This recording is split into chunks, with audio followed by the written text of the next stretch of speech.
Hello student, Devganga online coaching classes के अंदर आपका स्वागत है। लास्ट क्लास तक हम हमारे चैप्टर विद्युत रसायन के अंदर पढ़ चुके थे। क्या होता है मानक ऑक्सीकरण विभव और क्या होता है मानक अपचयन विभव। और लास्ट क्लास हमने ये भी सीखा था कि सेल विभव के अंदर और विभवांतर के अंदर क्या क्या अंतर होता है। आज हम चैप्टर को उसी के आगे से कंटिन्यू करने वाले हैं और आज हम सीखने वाले हैं क्या होता है SHE।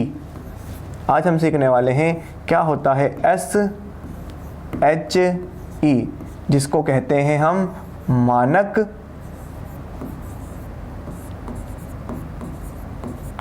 हाइड्रोजन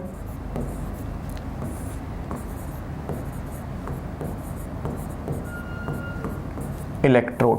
तो क्या होता है मानक हाइड्रोजन इलेक्ट्रोड, आओ सीखते हैं। इसके लिए हमारे पास एक बीकर है और इस बीकर के अंदर हमने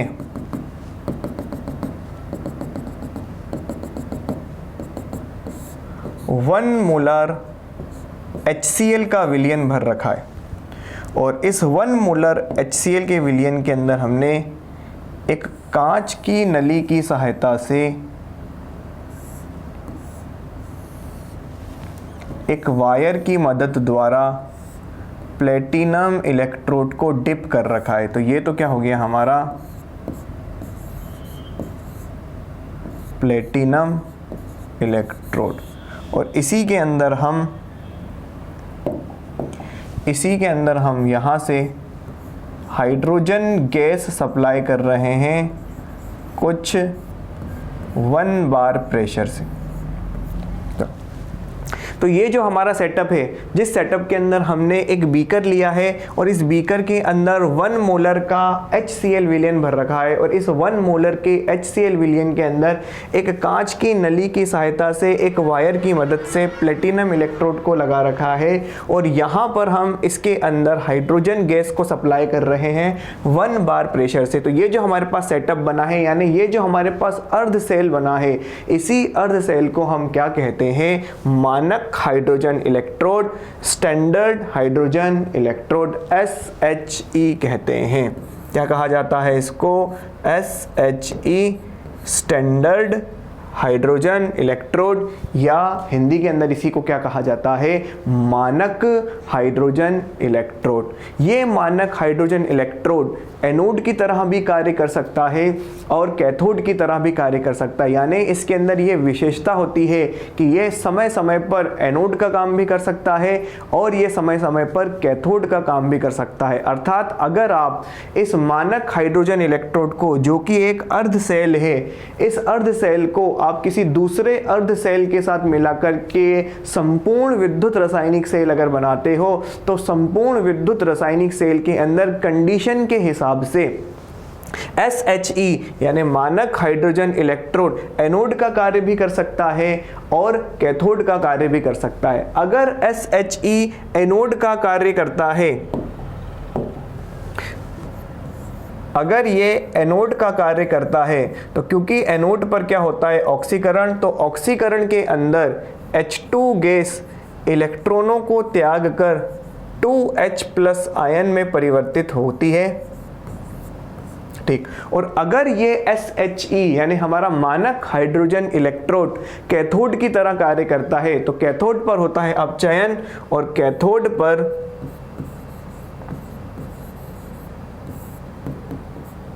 H+ के एक्वस आयन 2 इलेक्ट्रॉनों को ग्रहण करके H2 गैस बनाएंगे। तो अगर हमारा SHE यानी मानक हाइड्रोजन इलेक्ट्रोड एनोड की तरह कार्य करेगा, तो ये H2 गैस कन्वर्ट होगी H+ के एक्वस आयन के अंदर और 2 इलेक्ट्रॉन त्यागे जाएंगे। और अगर हमारा SHE यानी मानक हाइड्रोजन इलेक्ट्रोड कैथोड की तरह कार्य करता है, तो कैथोड पर H+ के एक्वस आयन 2 इलेक्ट्रॉनों को ग्रहण करके क्या बनाएंगे हाइड्रोजन गैस बनाएंगे।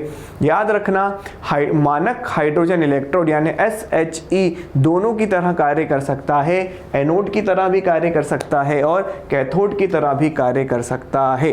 अगर ये एनोड की तरह कार्य करेगा तो इसके इलेक्ट्रोड विभव को हम लिखेंगे E0 of H2 changes to H+,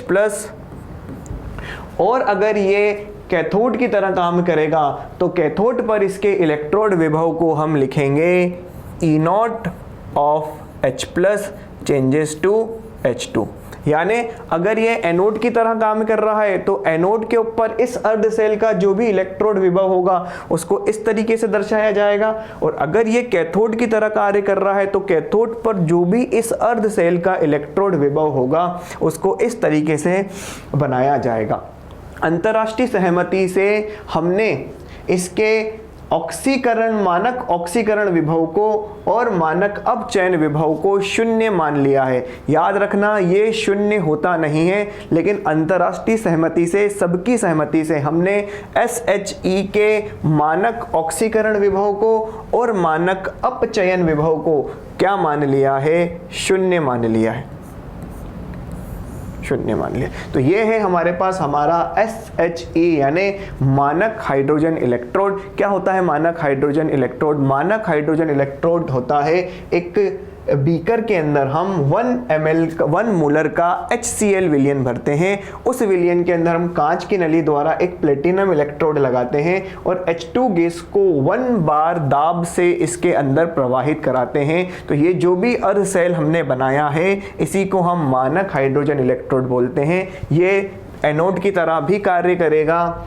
और कैथोड की तरह भी कार्य करेगा। जब एनोड की तरह कार्य करेगा तो इसके मानक ऑक्सीकरण विभव को इस तरीके से दर्शाया जाएगा, और अगर ये कैथोड की तरह काम करेगा तो इसके मानक अपचयन विभव को इस तरीके से दर्शाया जाएगा। और दोनों ही कंडीशन के अंदर, चाहे ये एनोड बने या कैथोड बने, इसके मानक इलेक्ट्रोड विभव को यानी ऑक्सीकरण विभव को और अपचयन विभव को सहमति से कितना मान लिया गया है? शून्य मान लिया गया है। अब हमें किसी भी अर्ध सेल का इलेक्ट्रोड विभव ज्ञात करना है तो हम उस अर्ध सेल को SHE के साथ जोड़ करके एक संपूर्ण सेल बनाते हैं, और उस संपूर्ण सेल के E नॉट सेल के मान से हम उस अर्ध सेल का मानक इलेक्ट्रोड विभव ज्ञात कर सकते। तो अगर हमें किसी अर्ध सेल का इलेक्ट्रोड विभव ज्ञात करना है तो हमें उस अर्ध सेल को SHE के साथ जोड़कर एक संपूर्ण रासायनिक सेल बनाना होगा।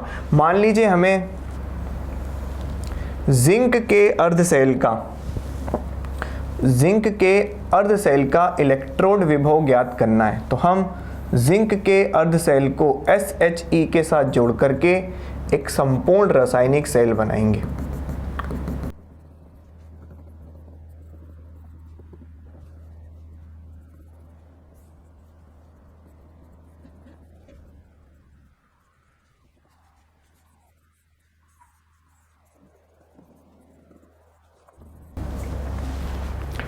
मान लीजिए हमको जिंक के अर्ध सेल का इलेक्ट्रोड विभव ज्ञात करना है, तो हम जिंक के अर्ध सेल को, जिसको बनाने के लिए हम एक बीकर में जिंक सल्फेट का एक्वस विलयन लेंगे और उस जिंक सल्फेट के एक्वस विलयन के अंदर हम जिंक के इलेक्ट्रोड को डुबोएंगे जो यहाँ पर एनोड की तरह काम करेगा। तो जिंक के अर्ध सेल को हम SHE यानी मानक हाइड्रोजन इलेक्ट्रोड के साथ जोड़ करके एक कंप्लीट सेल बनाएंगे।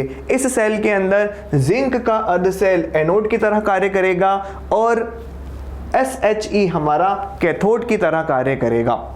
तो इस कंप्लीट सेल के E नॉट सेल के मान की मदद से हम इस जिंक के अर्ध सेल का इलेक्ट्रोड विभव का मान ज्ञात करेंगे। इस कंप्लीट सेल के E नॉट सेल का मान जो आता है वो आता है 0.74 वोल्ट। तो इस E नॉट सेल के मान की मदद से हम इस जिंक के अर्ध सेल का मानक इलेक्ट्रोड विभव का मान ज्ञात करेंगे। हमें E नॉट सेल का फॉर्मूला अच्छी तरीके से ध्यान है। E नॉट सेल का जो सूत्र होता है वो होता है E naught of cathode minus E naught of anode. और हम ये भी चीज़ सीख चुके हैं कि जब भी हम इस सूत्र के अंदर E नॉट ऑफ कैथोड और E नॉट ऑफ एनोड के मान रखेंगे तो हम हमेशा SRP के मान यानी मानक अपचयन विभव के मान ज्ञात करेंगे। इस सेल के अंदर कैथोड कौन बना रहा है हमारा SHE, और इस सेल के अंदर एनोड कौन बना रहा है हमारा जिंक का अर्ध सेल। तो क्योंकि कैथोड SHE बना रहा है तो हम यहाँ पर SHE के मानक अपचयन विभव का मान लिखेंगे। तो SHE के मानक अपचयन विभव का मान होगा E0 of H plus changes to H2 minus anode E0 of anode. Anode यहाँ पर कौन बना रहा है, एनोड यहाँ पर बना रहा है जिंक का इलेक्ट्रोड यानी जिंक का अर्ध सेल। तो हम एनोड पर जिंक के अर्ध सेल का मानक अपचयन विभव का मान लिखेंगे। तो हम लिखेंगे E0 ऑफ एनोड की जगह E0 of Zn plus 2 changes to Zn, और ये E0 सेल हमारे पास कितना आया है 0.74 वोल्ट, 0.74 वोल्ट। ठीक, हमने सीखा है कि हमने अंतरराष्ट्रीय सहमति से SHE यानी मानक हाइड्रोजन इलेक्ट्रोड के मानक अपचयन विभव के मान को और मानक ऑक्सीकरण विभव के मान को 0 मान लिया है। हमने हमारी आपसी सहमति से SHE के मानक ऑक्सीकरण विभव के मान को और SHE के मानक अपचयन विभव के मान को कितना मान लिया है 0 मान लिया है। तो अगर हमने इसको 0 मान लिया है तो यहाँ पर आ जाएगा 0 minus E0 of Zn plus 2 changes to Zn।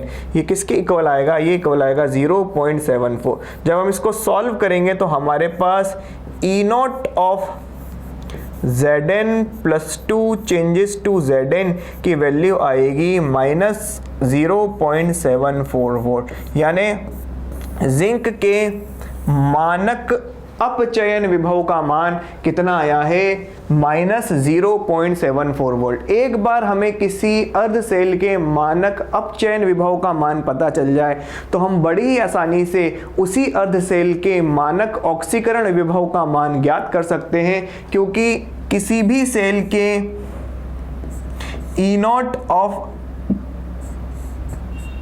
Zn plus 2 changes to Zn किसके इक्वल होने वाला है minus of E0 of Zn changes to Zn plus 2, अर्थात किसी भी अर्ध सेल के मानक अपचयन विभव का मान यानी SRP का मान बराबर होता है माइनस ऑफ SOP, यानी किसी भी सेल के मानक अपचयन विभव का मान बराबर होता है माइनस ऑफ उसी सेल के ऑक्सीकरण विभव के मान के। तो एक बार हमें जिंक के मानक अपचयन विभव का मान पता लग चुका है तो हम इसके मानक ऑक्सीकरण विभव के मान को भी बड़ी आसानी से ज्ञात कर सकते हैं, जो कि कितना आने वाला है। अगर हम जिंक के लिए जिंक के मानक ऑक्सीकरण विभव का मान लिखें तो वो हमारे पास आ जाएगा प्लस 0.74 वोल्ट। तो इस तरीके से हम किसी भी अर्ध सेल के मानक ऑक्सीकरण विभव का मान और मानक अपचयन विभव का मान ज्ञात कर सकते हैं। हमें बस इतना करना है कि हम जिस भी अर्ध सेल के मानक अपचयन विभव या मानक ऑक्सीकरण विभव का मान ज्ञात करना चाहते हैं, हम उस अर्ध सेल को SHE के साथ जोड़ करके एक संपूर्ण विद्युत रासायनिक सेल यानी कि कंप्लीट सेल बनाएंगे। उस कंप्लीट सेल के E0 सेल के मान से हम निकालेंगे उस सेल का मानक अपचयन विभव का मान, और एक बार हमें उस सेल के मानक अपचयन विभव का मान पता चल गया तो हम फॉर्मूले को यूज करके उसी सेल के मानक ऑक्सीकरण विभव के मान को भी ज्ञात कर लेंगे।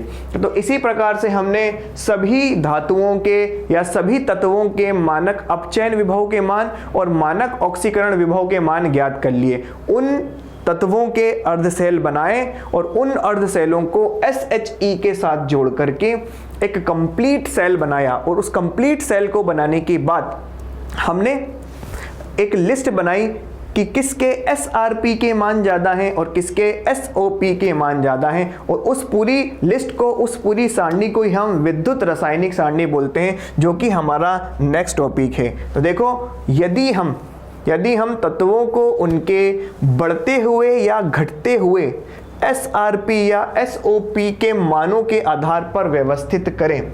SRP यानी मानक अपचयन विभव और SOP यानी मानक ऑक्सीकरण विभव। तो यदि हम तत्वों को उनके बढ़ते हुए या घटते हुए मानक अपचयन विभव या मानक ऑक्सीकरण विभव के मानों के आधार पर व्यवस्थित करें और एक सारणी बनाएं, तो इस सारणी को ही क्या कहा जाता है? विद्युत रासायनिक सारणी कहा जाता है। अब इस विद्युत रासायनिक सारणी के अंदर सभी तत्व हैं और सभी तत्व अपनी बढ़ती हुई या घटती हुई SRP या SOP मानों के ऊपर आधारित हैं। तो हमें इस श्रेणी के अंदर सारे तत्वों को याद करने की जरूरत नहीं है। हमारे एग्जाम पॉइंट ऑफ व्यू से जितने तत्व जरूरी हैं, इंपॉर्टेंट है, हम केवल उन्हीं को याद रखेंगे। तो आओ हम देखते हैं कि कौन से और कितने तत्व हमारे लिए यहाँ पर जरूरी हैं। तो उसके लिए एक छोटी सी शॉर्ट ट्रिक है, उसके लिए हमें वो ध्यान रखना पड़ेगा कि लेके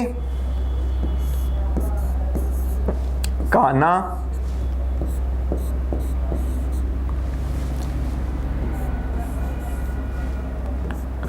मम जिंटल हाइड्रोजन छाप।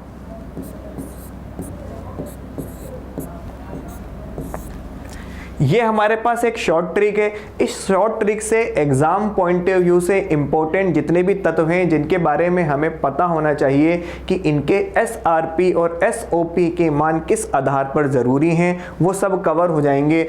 तो हमें सारे तत्व याद करने की ज़रूरत नहीं है। एग्ज़ाम पॉइंट ऑफ व्यू से जितने भी तत्व इम्पोर्टेंट हैं जिनके SOP और SRP के मान हमें याद रखने हैं वो इस शॉर्ट ट्रिक से कवर हो जाएंगे। क्या है ये शॉर्ट ट्रिक? लेके काना मम जिंटल हाइड्रोजन छाप। यहाँ पर हर टर्म से एक वर्ड आएगा। लेके से आएगा lithium, potassium, calcium, sodium. M से आएगा मैग्नीशियम। A से आएगा एल्यूमिनियम। M से आएगा मैग्नीज। Z से आएगा जिंक। I से आएगा आयरन। N से आएगा निकल। T से आएगा टिन। L से आएगा लेड। H से आएगा हाइड्रोजन। C से आएगा कॉपर। H से आएगा मरकरी। A से आएगा Ag, फिर A से आएगा गोल्ड और फिर P से आएगा प्लेटिनम। तो ये है हमारे पास शॉर्ट ट्रिक जिससे हमें कुछ इम्पोर्टेंट तत्वों के SRP और SOP के मानों का क्रम पता चलेगा। Lithium, potassium, calcium, sodium, magnesium, aluminium, manganese, zinc, iron, nickel, tin, lead, hydrogen, copper, mercury, silver, gold, platinum. और शॉर्ट ट्रिक क्या है? लेके काना मम जिंटल हाइड्रोजन छाप।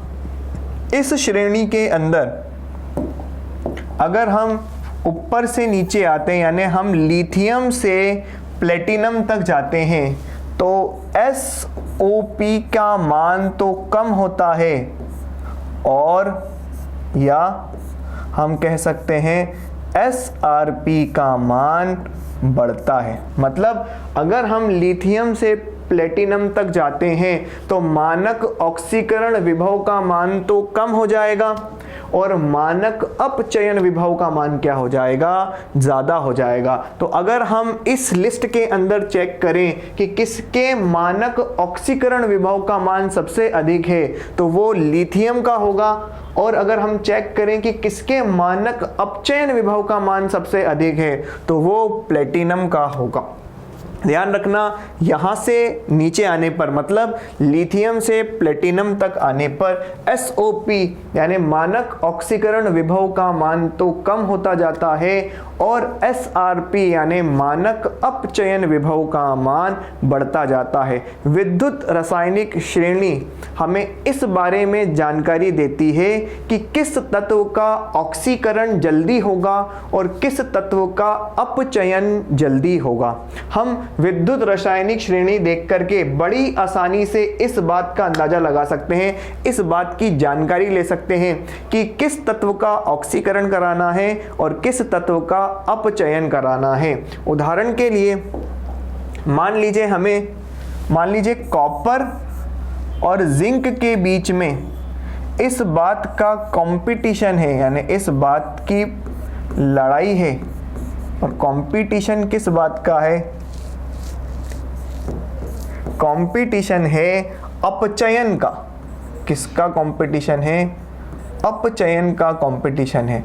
तो अपचयन उसका होता है जिसके SRP का मान अधिक होता है, जिसके मानक अपचयन विभव का मान अधिक होगा, उसका अपचयन भी जल्दी होगा, यानी उसके अपचयित होने की जो क्षमता होगी वो भी अधिक होगी। और जिसके SOP का मान यानी मानक ऑक्सीकरण विभव का मान अधिक होगा, उसके ऑक्सीकृत होने की क्षमता भी क्या होगी? अधिक होगी। तो अगर हम कॉपर और जिंक के अंदर कंपटीशन चेक करना चाहते हैं कि इन दोनों में से किस धातु का अपचयन होगा, तो हमें इनके SRP के मानों को चेक करना होगा। तो कॉपर के SRP का मान जो होता है वो होता है +0.34 वोल्ट, और जिंक के SRP का मान जो होता है वो होता है -0.74 वोल्ट। ठीक, तो यहाँ हमें कॉपर और जिंक दोनों के SRP के मान पता चल चुके हैं। जिसके SRP का मान अधिक धनात्मक होगा, यानी जिसके SRP का मान ज़्यादा होगा, उसका अपचयन आसानी से होगा। तो अगर हम कॉपर और जिंक के अंदर इस बात का कंपटीशन चेक करना चाहते हैं कि किस धातु का अपचयन होगा, तो सिंस कॉपर के SRP का मान जिंक के SRP से ज़्यादा है, तो अपचयन की कंडीशन के अंदर, अपचयन की अवस्था के अंदर कॉपर जिंक से जीत जाएगा, यानी किसका अपचयन होगा? कॉपर का अपचयन होगा। और उसी तरीके से अगर हमें अपचयन की जगह ऑक्सीकरण को चेक करना है, तो अपचयन के लिए तो हम SRP के मान को चेक करते हैं और ऑक्सीकरण के लिए हम चेक करेंगे SOP के मान को। तो मान लो कॉपर और जिंक के अंदर ही इस बात का कंपटीशन हो रहा है कि अब ऑक्सीकरण किसका होगा, तो कॉपर के जो SOP का मान होगा वो इसका उल्टा होगा, यानी होगा -0.34 वोल्ट, और जो जिंक के SRP का मान होगा वो होगा +0.74 वोल्ट। तो अब अगर ऑक्सीकरण के लिए लड़ाई है, ऑक्सीकरण के लिए कंपटीशन है, तो ऑक्सीकरण के लिए SOP के मान को यानी मानक ऑक्सीकरण विभव के मान को देखा जाएगा। और क्योंकि SOP का मान जिंक के लिए ज़्यादा आ रहा है, तो ऑक्सीकरण की अवस्था के अंदर जिंक का ऑक्सीकरण होगा। तो इसी तरीके से चेक किया जाता है कि दो तत्वों के अंदर किसका ऑक्सीकरण पहले होगा, किसका अपचयन पहले होगा। याद रखिएगा, जिसके SRP का मान यानी मानक अपचयन विभव का मान अधिक धनात्मक होता है, उसका अपचयन भी जल्दी होता है, यानी उसके अपचयित होने की क्षमता भी अधिक होती है। और जिसके SOP का मान यानी मानक ऑक्सीकरण विभव का मान अधिक धनात्मक होता है, उसके ऑक्सीकरण करने की क्षमता यानी ऑक्सीकृत होने की क्षमता भी क्या होती है? ज़्यादा होती है। लो, आती है बात समझ के अंदर। नेक्स्ट क्लास के अंदर हम इसी से रिलेटेड कुछ क्वेश्चन करेंगे, जिससे हमारा ये कॉन्सेप्ट और ज़्यादा मजबूत होगा। हम चेक करेंगे कि किस किस कंडीशन के अंदर कौन कौन से तत्व ऑक्सीकृत हो सकते हैं, कौन कौन से तत्व अपचयित हो सकते हैं, कौन अच्छा अपचायक बनेगा, कौन अच्छा ऑक्सीकारक बनेगा। तो मिलते हैं नेक्स्ट क्लास।